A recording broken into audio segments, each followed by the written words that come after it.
ನಮಸ್ಕಾರ ಸ್ನೇಹಿತರೆ, ತಾಯಿ ಯೂಟ್ಯೂಬ್ ಚಾನಲ್ಗೆ ತಮ್ಮೆಲ್ಲರಿಗೂ ಆತ್ಮೀಯ ಸ್ವಾಗತ. ಸ್ನೇಹಿತರೆ, ಈ ದಿನದ ವಿಡಿಯೋದಲ್ಲಿ ಮನುಷ್ಯನ ದೇಹದಲ್ಲಿ ಜೀವಗಳಲ್ಲ, ಜೀವ ಅಂದರೆ ಮನುಷ್ಯ ದೇಹದಲ್ಲಿ ಜೀವ ಇರುತ್ತಲ್ವಾ, ಆ ಜೀವದ ಕಾರಣ ಯಾವ ರೀತಿಯಾದಂಥ ಸಮಸ್ಯೆಗಳು, ಜೊತೆಗೆ ಶಾರೀರಿಕ ಸಮಸ್ಯೆ, ಮಾನಸಿಕ ಸಮಸ್ಯೆ ಯಾವ ರೀತಿಯಾಗಿ ಆಗುತ್ತವೆ ಅಂತಹ ಸಂದರ್ಭದಲ್ಲಿ ಶರೀರದೊಳಗಿನ ಜೀವಕ್ಕೆ ಯಾವ ರೀತಿಯಾದಂತಹ ಘಟನಾವಳಿಗಳು ಆ ಜೀವದೊಂದಿಗೆ ನಡೆಯುತ್ತವೆ ಅನ್ನೋದನ್ನು ನಾವು ಈ ವಿಡಿಯೋದಲ್ಲಿ ನೋಡೋಣ. ವಿಡಿಯೋ ಇಷ್ಟ ಆದರೆ ಲೈಕ್ ಮಾಡಿ, ಶೇರ್ ಮಾಡಿ, ಕಮೆಂಟ್ ಮಾಡಿ, ಚಾನಲ್ನ ಸಬ್ಸ್ಕ್ರೈಬ್ ಮಾಡ್ಕೊಳ್ಳಿ ಅಂತ ಹೇಳ್ತಾ, ಯಂತ್ರ ಮಂತ್ರತಂತ್ರಕ್ಕೆ ಸಂಬಂಧಪಟ್ಟಂತೆ ಧ್ಯಾನ, ಯೋಗ, ಮುದ್ರಾಭ್ಯಾಸ, ವಾಮಾಚಾರ ಸಮಸ್ಯೆಗಳು, ಹಸ್ತ ಸಾಮುದ್ರಿಕ, ಅಂಗ ಸಾಮುದ್ರಿಕ, ಸಂಖ್ಯಾಶಾಸ್ತ್ರಕ್ಕೆ ಸಂಬಂಧಪಟ್ಟಂತೆ ಮದುವೆ, ವಿದ್ಯಾಭ್ಯಾಸ, ಮನೆ ಇತ್ಯಾದಿ, ರೋಗ ರುಜಿನಿ ಇತ್ಯಾದಿ ಸಮಸ್ಯೆಗಳಿಗೆ ಸಂಬಂಧಪಟ್ಟಂತೆ ಸಮಸ್ಯೆಗಳಿದ್ದರೆ 6364205078 ಈ ನಂಬರಿಗೆ ಕರೆ ಮಾಡಿ ಕನ್ಸಲ್ಟೇಷನ್ ತೊಗೊಂಡು ಮಾತನಾಡ್ಬೋದು. ಜಾತಕ ಪರಿಶೀಲನೆ, ಹಸ್ತ ಪರಿಶೀಲನೆ ಮಾಡಿಸ್ಬೋದು, ಅಂಕಶಾಸ್ತ್ರ ಕೂಡ ಪರಿಶೀಲನೆ ಮಾಡಿಸ್ಬೋದು. ಫೋಟೋಗಳ ಮೂಲಕ ಅಂಗ ಸಾಮುದ್ರಿಕ ಶಾಸ್ತ್ರ ತಮಗಿರ್ತಕ್ಕಂಥ ಸಮಸ್ಯೆಗಳು ಅಥವಾ ಜೀವನದ ಬಗ್ಗೆ ತಿಳಿಯಬಹುದು. ನೆಗೆಟಿವಿಟಿ ರಿಮೂವಲ್ ಧೂಪದ ಪೌಡರ್ ಇದೆ, ಲಕ್ಷ್ಮೀ ಕೃಪಾ ಪ್ರಾಪ್ತಿ ಧೂಪದ ಪೌಡರ್ ಇದೆ, ಹಾಗೆ 2 ರೀತಿ ಆಯಿಲ್ ಇದೆ. ಆತ್ಮ ಸಮಸ್ಯೆ ನಿವಾರಣೆಗೆ ತಲೆಗೆ ಬೇರೆ ಮತ್ತು ದೇಹಕ್ಕೆ ಹಚ್ಚತಕ್ಕಂಥದ್ದು ಬೇರೆ. ಈ ಒಂದು ಪೌಡ್ರು ಅಥವಾ ಆಯಿಲನ್ನು ಕೂಡ ಬಳಸ್ಬೋದು. ಹಣಕಾಸಿನ ಸಮಸ್ಯೆ ನಿವಾರಣೆಗೆ ಲಕ್ಷ್ಮೀ ಕೃಪಾ ಪ್ರಾಪ್ತಿ ಧೂಪದ ಪೌಡರ್, ಉಳ್ಕಲ್ ನೋವಿಗೆ ಸಂಬಂಧಪಟ್ಟಂಥ ಔಷಧಿ, ಹೊಟ್ಟೆ ನೋವಿಗೆ ಸಂಬಂಧಪಟ್ಟಂಥ ಹೊಟ್ಟೆ ನೋವು ಅಂದರೆ ಮದ್ದು ಹಾಕಿರ್ತಾರಲ್ಲ ಅಂಥ ಸಮಸ್ಯೆ ನಿವಾರಣೆಗೆ, ಹಾಗೆ ಜ್ಞಾನದ ಸಮಸ್ಯೆ, ಹಾಗೆ ವಿದ್ಯಾಭ್ಯಾಸದ ಸಮಸ್ಯೆ, ಮರವಿನ ಸಮಸ್ಯೆ ಇದ್ದಂಥ ಸಮಸ್ಯೆ ನಿವಾರಣೆಗೆ ಈ 3 ಔಷಧಿಗಳನ್ನು, ಉಳ್ಕಲ್ ನೋವು, ಹೊಟ್ಟೆಗೆ ಮದ್ದು ಹಾಕಿದರೆ ಮದ್ದಿನ ಸಮಸ್ಯೆ ನಿವಾರಣೆ ಮಾಡ್ಕೊಳ್ಳಿಕ್ಕೆ, ಹಾಗೆ ಮರವು, ವಿದ್ಯಾಭ್ಯಾಸ, ಜ್ಞಾನದ ಸಮಸ್ಯೆಗಳಿದೆ. ಇಂಥ ಸಮಸ್ಯೆಗಳ ನಿವಾರಣೆಗೆ ಮಕ್ಕಳಿಂದ ದೊಡ್ಡವರವರೆಗೂ ಕೂಡ ಬಳಸ್ಬೋದಂಥ ಔಷಧಿ ಲಭ್ಯ ಇದೆ. ಆಸಕ್ತರು ಈಗ ಹೇಳಿರ್ತಕ್ಕಂಥ ನಂಬರ್ಗೆ ಕರೆ ಮಾಡಿ ಆರ್ಡರ್ ಮಾಡ್ಬೋದು. ಸಮಸ್ಯೆಗಳಿದ್ದಂಥ ಪಕ್ಷದ ಕನ್ಸಲ್ಟೇಷನ್ ತೊಗೊಂಡು ಮಾತನಾಡ್ಬೋದು. ಯಂತ್ರ ರಚನೆಗಳನ್ನು ಕೂಡ ಮಾಡಿಸ್ಬೋದು ಅನುಕೂಲಕ್ಕಾಗಿ ಮತ್ತು ಸಮಸ್ಯೆಗಳ ನಿವಾರಣೆಗೆ. ಈಗ ವಿಡಿಯೋದ ವಿಚಾರಕ್ಕೆ ಬರೋಣ.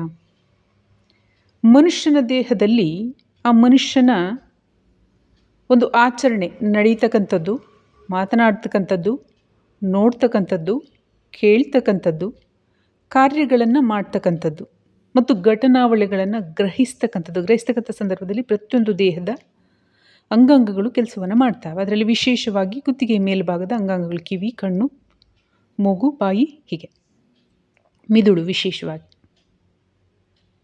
ಇಂಥ ಕಾರ್ಯಗಳನ್ನು ಮಾಡಲಿಕ್ಕೆ ಮುಖ್ಯವಾಗಿ ದೇಹದಲ್ಲಿ ಪ್ರಧಾನವಾಗಿರ್ತಕ್ಕಂಥದ್ದೇನು? ಜೀವ. ಯಾರು ಮನುಷ್ಯ ಸತ್ತೋಗಿದ್ರೆ ಏನು ಹೇಳ್ತಾರೆ? ಜೀವ ಹೋಯ್ತು ಅಂತಾರೆ. ಅಂದರೆ ಜೀವವೇ ಜೀವನಕ್ಕೆ ಪ್ರಧಾನ.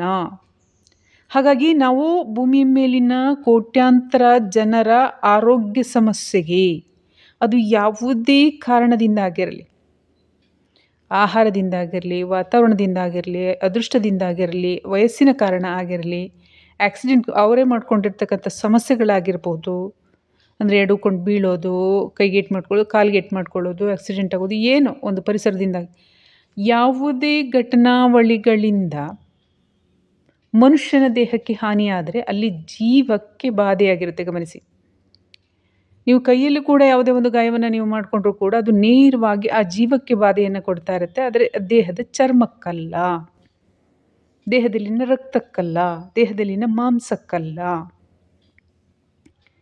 ಕೈಗಳಲ್ಲಿ, ಕಾಲುಗಳಲ್ಲಿ ಎಲ್ಲೇ ಏಟಾಗಲಿ, ಮೂಳೆಗಳಲ್ಲಿ ಏಟಾಗಲಿ, ಮೂಳೆಗೆ ನೋವಾಗೋದಿಲ್ಲ. ಬದಲಿಗೆ ಆ ಮೂಳೆಯನ್ನು ಆಶ್ರಯಿಸಿರ್ತಕ್ಕಂತಹ ಜೀವ ಏನಿದೆ ಆ ಜೀವಕ್ಕೆ ಬಾಧೆ ಆಗ್ತಾ ಇರುತ್ತೆ. ಕಾಲು, ತಲೆ, ಶರೀರದ ಯಾವುದೇ ಅಂಗಾಂಗಗಳಲ್ಲಿ ಎಲ್ಲೇ ಗಾಯ ಆಗಿರ್ಬೋದು, ಹುಣ್ಣಾಗಿರ್ಬೋದು, ರಕ್ತದ ಅಶುದ್ಧತೆ ಆಗಿರ್ಬೋದು, ಮೂಳೆಗಳಲ್ಲಿ ಕೊರತೆ ಇರ್ಬೋದು, ಚರ್ಮಗಳಲ್ಲಿನೇ ಸಮಸ್ಯೆಗಳಿರ್ಬೋದು, ಆ ಕೀಟಾಣುಗಳ ಹಾವಳಿ ದೇಹದಲ್ಲಿರ್ಬೋದು, ಯಾವುದೇ ರೂಪದಲ್ಲಿದ್ದರೂ ನನಗಿಲ್ಲಿ ನೋವಾಗ್ತಾ ಇದೆ. ನಿಮ್ಮ ದೇಹಕ್ಕೆ ನೋವಾಗೋದಿಲ್ಲ, ದೇಹ ಭೂತತ್ವದಿಂದಾಗಿರ್ತಕ್ಕಂಥದ್ದು. ಬದಲಿಗೆ ಯಾವ ಜಾಗದಲ್ಲಿ ನೋವಾಗ್ತಾ ಇರುತ್ತೆ ಆ ಜಾಗದಲ್ಲಿ ಜೀವಕ್ಕೆ ನೋವಾಗ್ತಾ ಇರುತ್ತೆ, ಜೀವ ಬಾಧೆಗೊಳಗಾಗ್ತಾ ಇರುತ್ತೆ. ಅದರಿಂದ ಈ ಮನುಷ್ಯನಲ್ಲಿ ಆ ಲವಲವಿಕೆ, ಸಂತೋಷ ಅಥವಾ ಸಕಾರಾತ್ಮಕ ಸ್ಥಿತಿಯನ್ನು ನಾವು ಕಾಣಲಿಕ್ಕಾಗೋದಿಲ್ಲ. ದೇಹ ಇದ್ದಂಗೆ ಇರುತ್ತೆ. ನೀವು ನೋಡಿದ್ರೆ ಏನು ಗಾಯ ಆಗಿರ್ಬೋದು ಅಷ್ಟೇ, ಗಾಯ ಇಲ್ಲದ್ರೂ ಚರ್ಮನೇ, ಗಾಯ ಆದ್ರೂ ಚರ್ಮನೇ. ಆದರೆ ಅದನ್ನು ನಡೆಸ್ತಕ್ಕಂಥ ಯಾರು?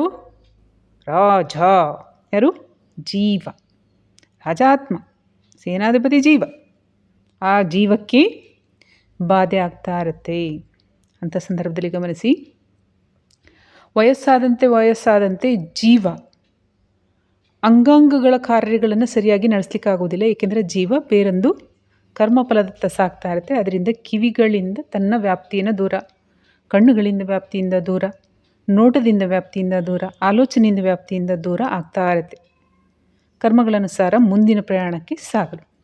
ಅಂಥ ಸಂದರ್ಭದಲ್ಲೂ ಕೂಡ ಜೀವ ಈ ಫೋಟೋದಲ್ಲಿ ನೋಡಿ ಒಳಗಡೆ ಅದನ್ನೇ ಜೀವ ಅಂದ್ಕೊಳ್ಳಿ, ಅದು ಯಾವ್ಯಾವುದು ದಿಕ್ಕಿಗೆ ತಿರುಗ್ತಾ ಇರುತ್ತೆ. ಅಂದರೆ ಅದು ಮುಂದಿನ ಕ್ಷೇತ್ರಕ್ಕೆ ಎಲ್ಲೆಲ್ಲಿ ಹೋಗಬೇಕು, ಯಾವ ಕಡೆ ಹೋಗಬೇಕು, ಅದು ಕರ್ಮ ಯಾವ ಕಡೆ ಕರೀತಾ ಇರುತ್ತೆ. ಶುಭ ಕರ್ಮಗಳಾದರೆ ಸಕಾರಾತ್ಮಕ ಲೋಕ, ಕುಕರ್ಮಗಳಾದರೆ ಶಿಕ್ಷೆಗೊಳಪಡ್ತಕ್ಕಂಥದ್ದು. ಆ ದಿಕ್ಕಿನತ್ತ ಅದ್ರ ಗಮನ ಇರುತ್ತೆ ಹೊರತು ಈ ಭೂಮಿ ಮೇಲೆ ಇರ್ತಕ್ಕಂತಹ ಯಾವುದೇ ಕಾರ್ಯಾವಳಿಗಳತ್ತ, ಮನುಷ್ಯರತ್ತ, ಪರಿಸರದತ್ತ, ಹಣದತ್ತ, ಯಾವುದರತ್ತ ಅದಕ್ಕೆ ಗಮನ ಇರೋದಿಲ್ಲ. ಅದರಿಂದಾಗಿ ವಯಸ್ಸಾಗ್ತಾ ಕಿವಿ ಕೇಳೋದಿಲ್ಲ, ಕಣ್ಣು ಕಾಣೋದಿಲ್ಲ, ಈ ರೀತಿಯ ಸಮಸ್ಯೆಗಳಿರುತ್ತೆ. ಈಗ ವಯಸ್ಸಿದಂಥ ಸಂದರ್ಭದಲ್ಲೂ ಕೂಡ ಮನುಷ್ಯನ ದೇಹದಲ್ಲಿ ಸಮಸ್ಯೆಗಳಾಗ್ತಾ ಇರುತ್ತೆ. ಅನಾರೋಗ್ಯ ಸಮಸ್ಯೆಗಳು, ಬೇರೆ ನಾನು ಮೊದಲು ಹೇಳಿದಂತೆ ಯಾವುದೋ ಸಮಸ್ಯೆ.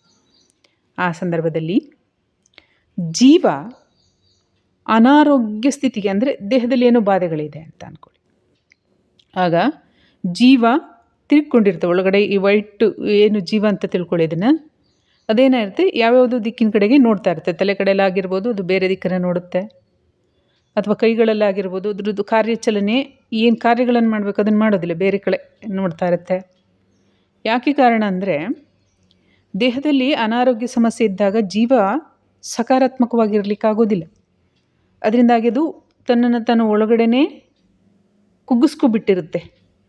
ಆ ದೇಹದಲ್ಲಿ ಯಾವುದೇ ಬಾಧೆಗಳಿರ್ಬೋದು, ಅದಕ್ಕೆ ರೋಗ ರುಜಿನ ಇಷ್ಟು ವರ್ಷ ಬೇಕು, ಅದು ಕ್ಲಿಯರ್ ಆಗಲಿಕ್ಕೆ, ಸಮಸ್ಯೆ ನಿವಾರಣೆ ಆಗಲಿಕ್ಕೆ ಅಂತ ಡಾಕ್ಟರ್ಗಳು ಸಜೆಸ್ಟ್ ಮಾಡ್ತಾರೆ, ವೈದ್ಯರು. ಅದು ಕಾರಣ ಅಷ್ಟೇ, ಜೀವ ಅದು ಚೇತರಿಸ್ಕೊಂಡು ಪೂರ್ಣ ದೇಹಾದ್ಯಂತ ವ್ಯಾಪ್ತ ಆಗಲಿಕ್ಕೆ ಅಷ್ಟು ಸಮಯ ಬೇಕಾಗುತ್ತೆ. ಜೀವ ಏನಾಗುತ್ತೆ, ಒಳಗಡೆ ಟರ್ನ್ ಆಗಿರುತ್ತೆ, ಕಣ್ಮುಚ್ಕೊಂಡಿರುತ್ತೆ, ಅಥವಾ ಕಿವಿಗಳ ಶ್ರವಣ ಶಕ್ತಿಯನ್ನು ಕೇಳಿಸ್ಕೊಳ್ಳೋದಿಲ್ಲ, ಅದು ಬೇರೆ ಕಡೆ ಗಮನ ಕೊಡುತ್ತೆ, ಅದು ಸಮಸ್ಯೆನಲ್ಲಿರುತ್ತೆ. ಅಂದರೆ ಅದಕ್ಕೆ ನೂರಾರು ರೀತಿಯಾದಂಥ ಸಂಕಷ್ಟಗಳಿರ್ತವೆ. ಪ್ರತಿಯೊಂದು ಮನುಷ್ಯನ ದೇಹದಲ್ಲೂ ಅಷ್ಟೇ ಸಮಸ್ಯೆಗಳು. ದೇಹದಲ್ಲಿ ಸಮಸ್ಯೆಗಳಿತ್ತು ಅಂದರೆ ಅದಕ್ಕೆ ಹಾನಿಯಾಗ್ತಕ್ಕಂಥ ವಿಭಾಗದಲ್ಲಿ 90% ಸಮಸ್ಯೆಗಳು ಜಾಸ್ತಿ. ಏಕೆಂದರೆ ಆತ್ಮಗಳ ಹಾವಳಿ, ಮನುಷ್ಯನಿಂದ ಹಾವಳಿ ಇಲ್ಲದೆ ಇದ್ರೂ ಈ ಆತ್ಮಗಳಿದೆ.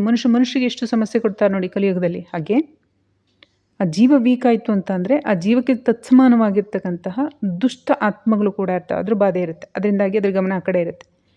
ಹಾಗಾಗಿ ದೇಹದಲ್ಲಿ ಯಾರಿಗೆ ರೋಗ ರುಜಿನಿ ಇರುತ್ತೆ, ನೋವಿರುತ್ತೆ, ಅಥವಾ ಏಟ್ ಮಾಡ್ಕೊಂಡಿರ್ತಾರೆ ಇತ್ಯಾದಿ ಯಾವುದೇ ಕಾರಣದಿಂದ ಸಮಸ್ಯೆಗಳಿದ್ದರೂ ಆ ಜೀವ ಒಳಗಡೆ ಟರ್ನ್ ಆಗ್ತಾ ಇರುತ್ತೆ. ಅಂದರೆ ಈ ಟರ್ನ್ ಆಗುತ್ತೆ ಅಂತಂದರೆ ಅಬೌಟ್ ಟರ್ನ್ ಈ ರೀತಿ ಆಗುತ್ತೆ, ಆ ರೀತಿ ಆಗಲ್ಲ.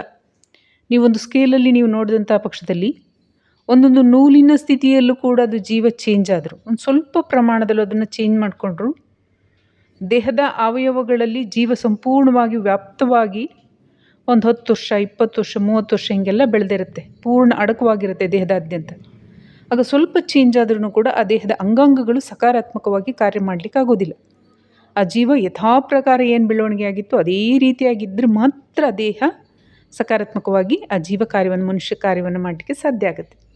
ಹೀಗೆ ಅಲ್ಪ ಪ್ರಮಾಣದ ಬದಲಾವಣೆ, ಮಧ್ಯಮ ಪ್ರಮಾಣದ ಬದಲಾವಣೆ, ಹೆಚ್ಚಿನ ಪ್ರಮಾಣದ ಬದಲಾವಣೆ, ಅಂದರೆ ಜೀವ ತಿರುಗಿಕೊಳ್ತಕ್ಕಂಥದ್ದು, ಇಲ್ಲ ಆ ಕಡೆ ಆಗ್ತಕ್ಕಂಥದ್ದು, ಅಥವಾ ಕುಗ್ತಕ್ಕಂಥದ್ದು, ಅಥವಾ ಶೀತದ ಕಾರಣದಿಂದ ಮನುಷ್ಯ ಉಬ್ಬಿರ್ತಾನೆ, ಅದೇ ಸಂದರ್ಭದಲ್ಲಿ ಜೀವ ಕೂಡ ವಾಯುವಿನಿಂದ ಆಗಿರ್ತಕ್ಕಂಥದ್ದು, ಅದು ಉಬ್ತಕ್ಕಂಥದ್ದು. ಈ ರೀತಿಯಾದಂಥ ಅವ್ಯವಸ್ಥೆ ಆಗಿದ್ದಾಗ ದೇಹದಲ್ಲಿ ರೋಗ ರುಜಿನಾದಿಗಳು ಆಗಿರುತ್ತೆ. ಈ ರೀತಿಯಾಗಿ ಜೀವ ಸ್ಥಿತಿಯನ್ನು ಕಾಣ್ಬೋದು. ಇದ್ರ ಬಗ್ಗೆ ವಿವರಣೆಯನ್ನು ಕೊಡ್ತೇನೆ ಅಂತ ಅಂದರೆ ಗಂಟೆಗಳಾದರೂ ಸಾಲದು. ಆದರೆ ಸ್ವಲ್ಪ ವಿಷಯಗಳನ್ನು ತಿಳ್ಕೊಂಡ್ರೂ ಕೂಡ ನಂತರದ ವಿಷಯಗಳನ್ನು ನೀವು ಅರ್ಥಕೋಬೋದು. ಅದು ಕೂಡ ಜೀವ ಬ್ರಹ್ಮ ಪ್ರತಿಯೊಬ್ಬ ಮನುಷ್ಯನೂ ಕೂಡ. ಹಾಗಾಗಿ ಸ್ವಲ್ಪ ವಿಷಯಗಳನ್ನು ಇದರಲ್ಲಿ ತಿಳಿಯಿರಿ. ನಂತರದ ವಿಷಯಗಳೇನಿರುತ್ತೆ ಅದು ಬೇರೆ ಬೇರೆ ವೀಡಿಯೋಗಳಲ್ಲೂ ಕೂಡ ನಿಮಗೆ ಸಂದರ್ಭ ಸಮಯಕ್ಕೆ ಆ ವಿಷಯಕ್ಕನುಸಾರವಾಗಿ ಲಭ್ಯ ಆಗ್ಬೋದು ಅಂತ ಹೇಳ್ತೀವಿ. ವಿಡಿಯೋನ ಮುಗಿಸ್ತಾ ಇದ್ದೀನಿ. ಮುಂದಿನ ವಿಡಿಯೋದಲ್ಲಿ ಭೇಟಿಯಾಗೋಣ.